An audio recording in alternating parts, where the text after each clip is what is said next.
Welcome to the Tech Egg. Don't get scrambled. Enjoy the video. You'll start by capturing the cleanest possible clip. Plug in a microphone or enable stereo mix/loopback, then open an audio recorder and set it to 44. 1K Hz for fidelity. Start recording and play the snippet you want identified for 10 to 30 seconds.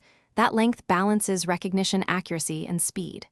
Once done, export a short WAV or MP3 file. Make sure to avoid overlapping dialogue or loud noise so the identification tool can focus on the music. Now you'll feed the clean clip into identification services.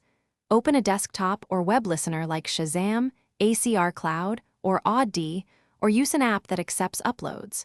Before uploading, trim leading/trailing silence and export at 128 kbps or higher to retain detail. Submit the file and let the engine create a fingerprint and search its database. Once you get matches, compare timestamps and artist metadata to confirm the result, and if several matches appear, listen to previews to be sure. Finish by verifying the candidate's song and resolving failures. Cross-check the top result across another service and search lines of lyrics or unique phrases if available, since that confirms accuracy. If you get no reliable match, record a longer segment 30 to 60 seconds long or use noise reduction to isolate the music. Sometimes removing lead vocals helps instrument-based matches. As a fallback, hum or whistle the melody into a service that accepts sung queries. This often recovers obscure or live versions.